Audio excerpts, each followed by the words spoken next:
Well, hello everybody. It's Chris from Dixieland Farm, and luckily I looked this time to make sure my mic was not muted because it was, and that would have made an uninteresting video. Yeah, so we are here today in Savannah, and we've got some stuff going on here. So one is we've got a new beta. So when I landed in Savannah before, I had terrible frame rates right before landing, ended up in a hard landing. And that was beta 5. This is beta 6 of X-Plane 12.1.0, and they fixed the problem. They knew exactly what it was, and within a week it was fixed. But I had already bought a new graphics card, and because I'm like, it's probably time. I do this hobby way too much that I should have.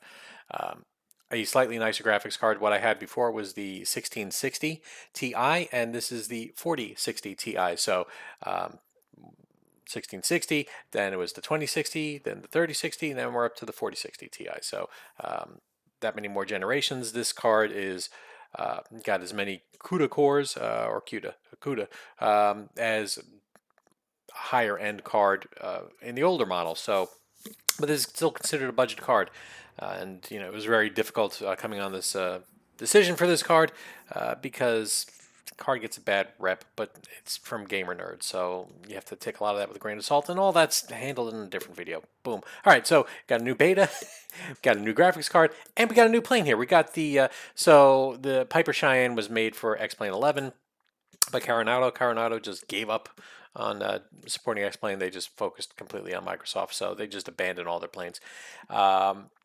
So you can see here we've got like 70 frames a second. If you look in the top corner, and then the CPU and GPU, the times are pretty matched. So, one's really not waiting for the other, opposed to what I used to have before with the 1660, where the graphics card was quite a bit slower.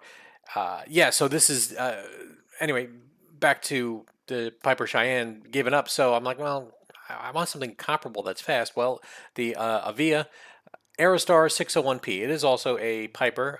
It originally wasn't, but Piper bought it when Ted Smith died. This is the fastest piston airplane that was ever made. So it's pistons. It's not turboprop, which is basically a jet engine. It's not a jet, but both of those variants were intended for this plane at some point. This thing goes 230 knots in a cruise. So it's fast and it climbs fast. It's got a pressurization system here that is a little challenging. And how cool are the lighting effects in Beta 6 here? That it's blown out because it's bright out. How cool is that? And what is S? S is Shift S? Yeah, sunglasses. And now, now it's a little better. And take the sunglasses off, it gets bright. It's just so cool. Okay, so anyway, we're going to be taking this land rocket from Savannah, Georgia to Columbia, South Carolina, which used to be the home of Austin Myers, the inventor or creator of X-Plane. He has since moved to Vermont, I believe. But let's take a look here. We are just outside of Atlanta airspace, but we'll be contacting them when we get into Columbia, I believe, or it's right on the edge. We'll find out. And yeah, anything else? Yeah, here's the plan. Basically going straight up to the Allendale VOR, and then straight up into the Columbia VOR, and at that point we should probably pick up the ILS for runway 5, I'm thinking, or we'll just branch off to the side. Should be a fairly easy flight, 30 minutes at going 230 knots, and we might go a little faster, we might go a little slower, but we also will not be going high enough to actually use that pressurization. So make it slightly easy on myself. On my controller here, the little button box that I've created, I've had to do a couple of custom data refs to get this thing working. But let's get some stuff going. So turned on everything here. Let's get the left engine and right engine fuels on. Let's actually increase the fuel. Let's take a look over to the side here. All right, that should be enough. Turn off the fuel pump, and I am bringing back my mixture so that way I'm not dumping gas onto an engine if it catches fire.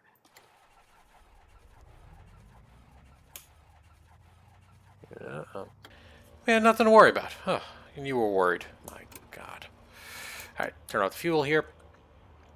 And we've also got this little terrain thing, which is kind of neat. Apparently that's supposed to tank the, it does. When it's on, look at that. We drop down to 50, but when it's off, 90. There is a way to do low definition. That brings us to 80, and average definition down to 60. Wow. Let's get some stuff dialed in. We're going to do Savannah 11595, so we can leave. 11595. There we go.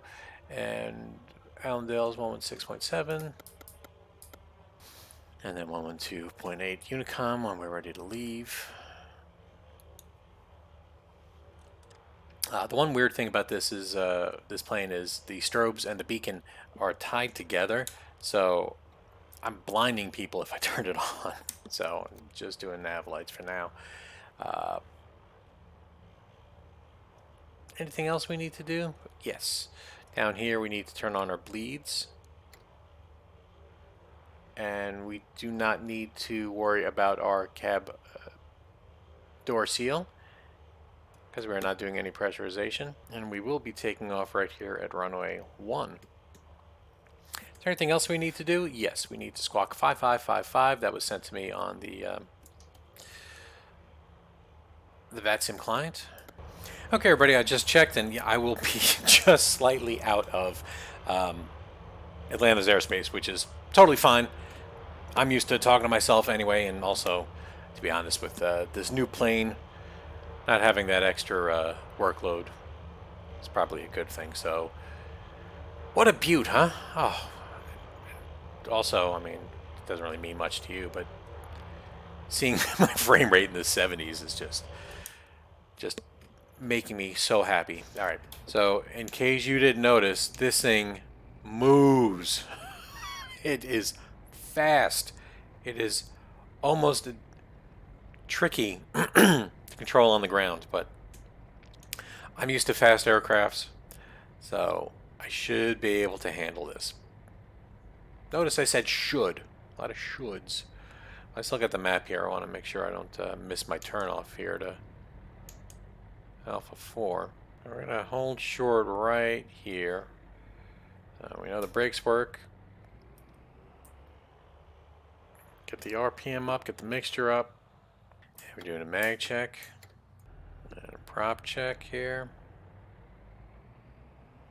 I'm also checking the PSI of the oil on both engines as I do this. Alright, run-up checks are complete. We are ready to take the runway, so let's go ahead and get our strobes and landing light on.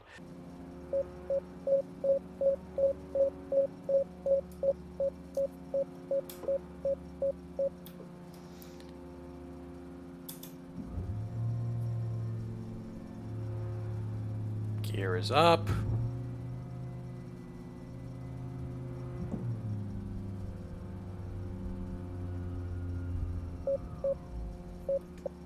So that noise is telling me that the RPM is just above 2500, which it doesn't like, so I'm reducing that just slightly. Gear up, we can raise our flaps, and we should be starting to take off here pretty good clip. Alright, so we're just maintaining our heading right now because we are actually in the cone of confusion for the VOR, so we're just kind of hanging out here waiting for it to come back in.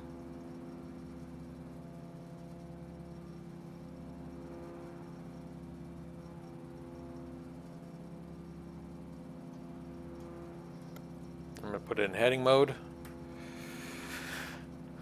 The autopilot is on and engaged. If there was ever a screenshot.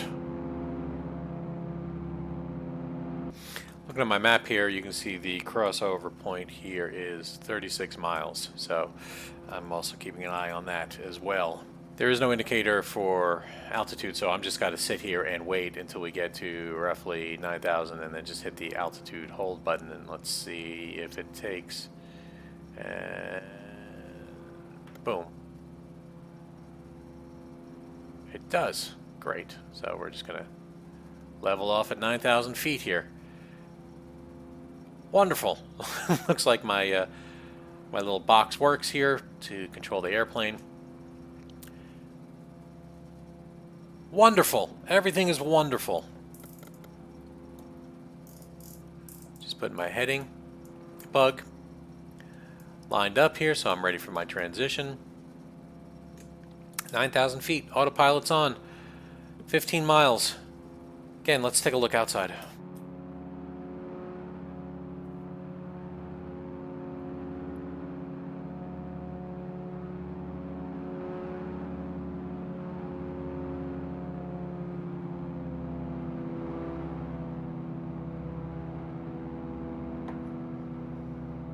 Is that sick or what? I mean, it's just so cool that this beta with my graphics card, 85, it said at one section here. Now it's at 80 frames a second. It's just amazing. I'm very, very happy.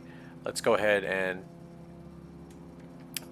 dial in the radar altitude here, so that'll go off when we're at 1,000 foot, and then we have to hit the button here to shut it off. It's going to just go terrain, terrain, terrain. Other things we can show off here is we've got weather radar.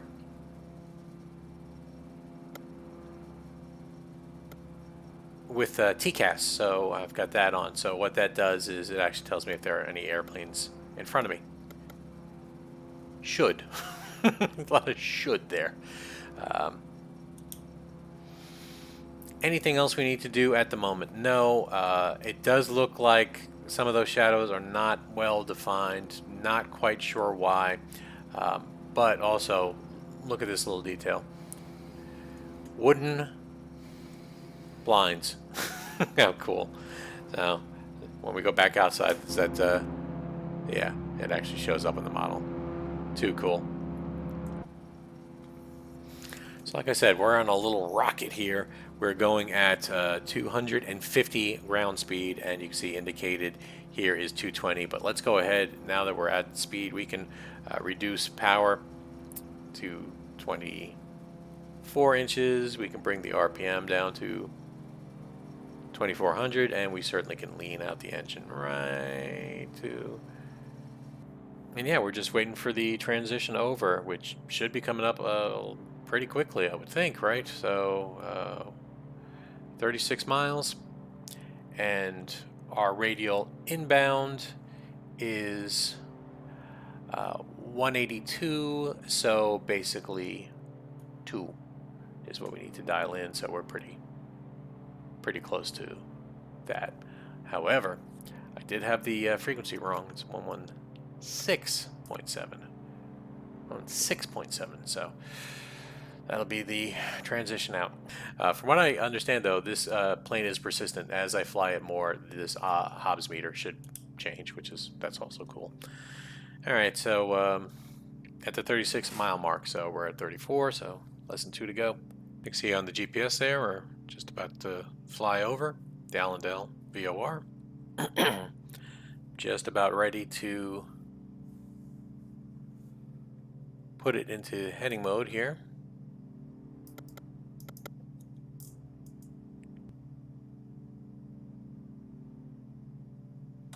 There it flips.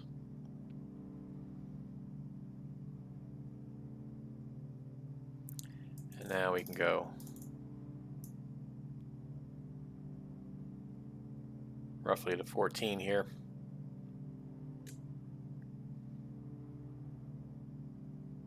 We'll end up seeing that radial come back in ever so slightly. Ground speed 242.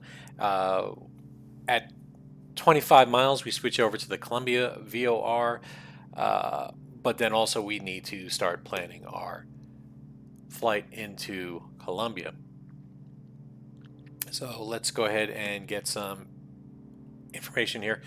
We're coming into Columbia. We are probably going to come in runway 5 here and then park on the east side of the ramp. Let's pull up some more information on Columbia. There we go. Runway 5, 8,000 feet, plenty. There's an ILS for runway 5. Even though it's perfect outside, we're going to dial that in to help guide us into the airport. So 114.7 is the VOR, but the localizer is 108.95. So we'll use that to guide ourselves to the runway, because you need to do that with high performance planes like this. Like you don't have time to just wing it. You need to be a little more ahead of the plane. And yeah, just an amazing little bird here, right? So much fun. If you were a passenger, this is what it would look like. Don't tell me that doesn't look cool. It's good to be rich. This plane is right now $250,000 used, roughly. So, but as you can tell, I mean, you can get to places pretty quickly, and it's got a range on it. You can go 1,000 miles in this plane, no problem. And if you're interested, here is our flight plan path here, right? So we left Savannah, and that's where we switched over to the VOR, and then we kind of got to Allendale, and that's where it bends off, and as we head ourselves over to Columbia, just outside of Atlanta. But we can probably see this plane, DAL 709. Let's take a look real quick here. Follow plane DAL 709. So there's the Delta. All right, we're just about ready for the switch over here, so let's go ahead and just put it in heading mode. Let's take the nav radios, let's flip it over. Uh-oh. It's not 11475, it's 114.7. There we go. There's Columbia. We can listen for it. C. A. E. We're going to be breaking off just slightly in 2 miles.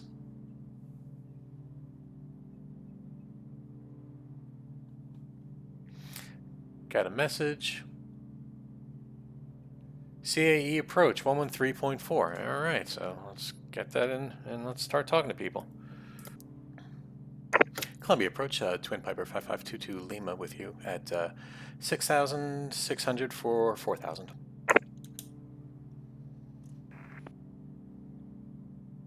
Number 5522 Lima, Columbia approach. Hello, you're ready to contact at about 15 or so to the south at 6,400. Good morning. Information Alpha's current altimeter is 299.3. You can expect a visual for runway 5 or 11, your choice. Winds are almost calm. Let's go for runway 5 for 22 Lima. Alright, 5522 Lima, no problem. You can expect the visual runway 5. So now that we got him, we still can dial in the ILS, which is 108.95. Put it in heading mode. 5522 Lima, descend and maintain 3,000. Descend and maintain 3,000 for 22 Lima.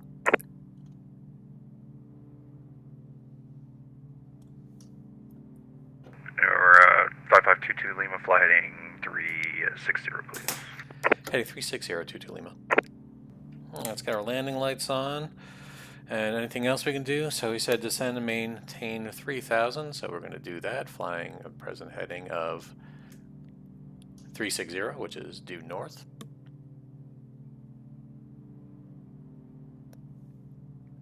And unlike other planes, I got to pay attention to the altitude because I have to manually hit the button to do the altitude hold.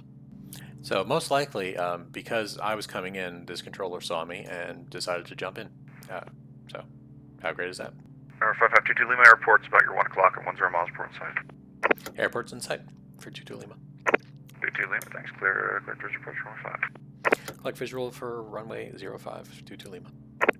All right. Autopilot off.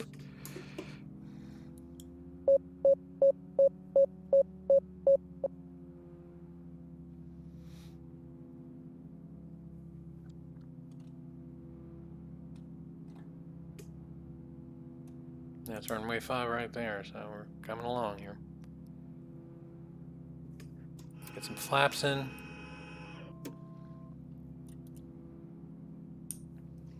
Fuel pumps on. So we're basically just on a base turn here.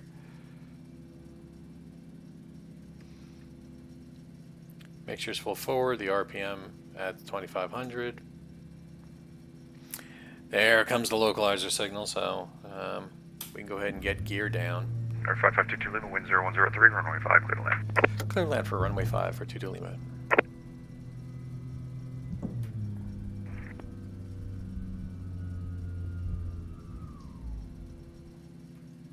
Alright, so we got flaps, we can do another notch of flaps.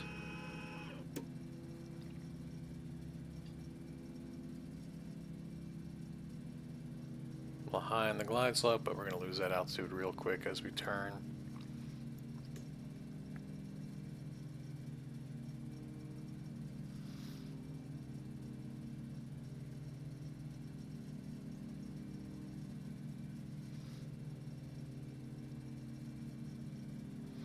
This is a bumpy runway. Do you see it? Oh boy.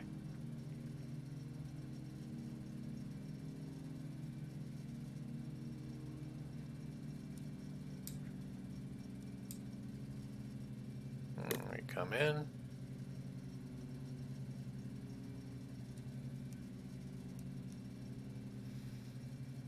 Okay, 3. Slightly high, but that's fine. I'm just adjusting my speed and power here. So on the glide slope, you see we're lined up pretty good here. I'm making sure I don't get too low.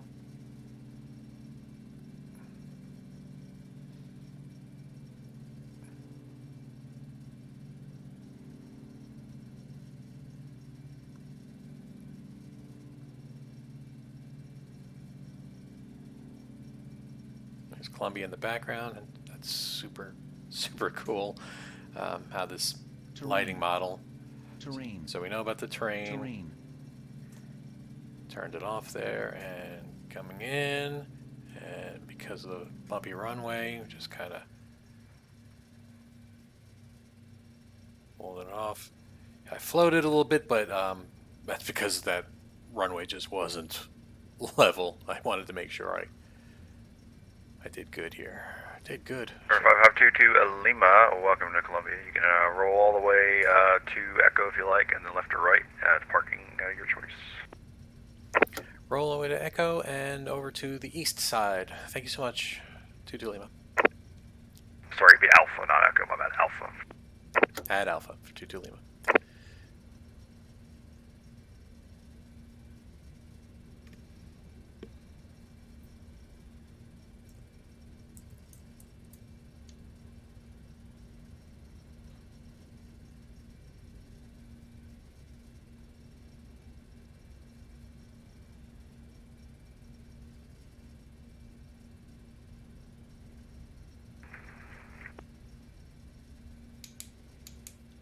And thank you for the service for 22 Lima. Dude, no problem. Thanks for flying in. Hope to see you at a time.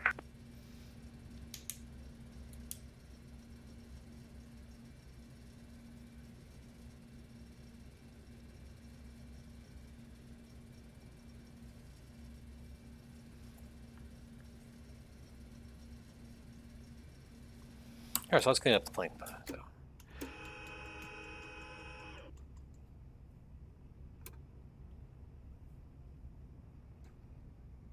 Got the flaps up, got the landing and strobes off.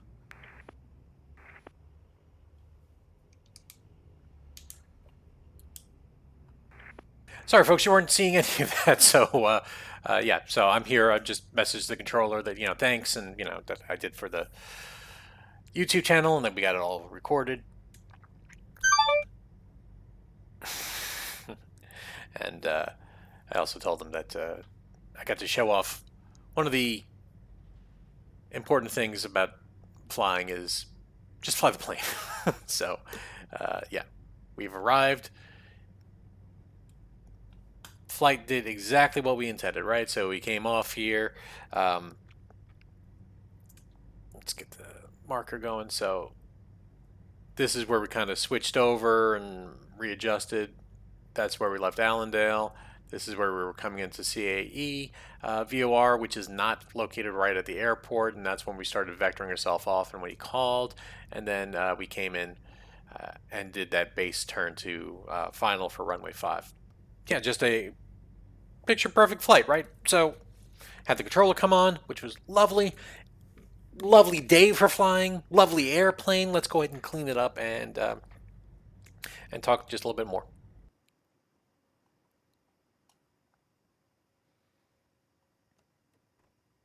All right, everybody, get out.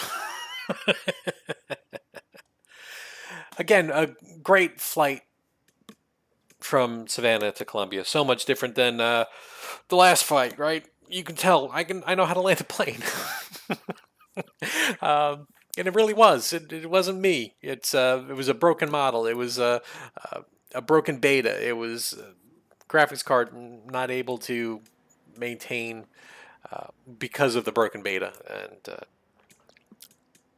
yeah, now that we're here, let's go ahead and disconnect from the network and let's take a look at the replay.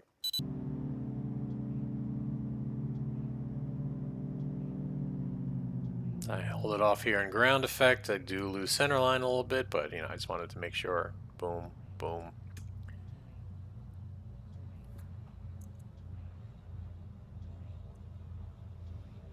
So a little long and a little right of center line, but I'm more than happy with that. How cool is it now that you can toggle the screenshot control, enable depth of field, right? Blur out that background. And you see if you do it just right, your landings always look perfect. Look, I'm on center line. Well, actually, oh no, I'm on center line. Everybody, nobody needs to know. What a neat little plane. Just not automated enough to keep you on your toes, right? You don't have that altitude select. You just have to kind of really pay attention. Um,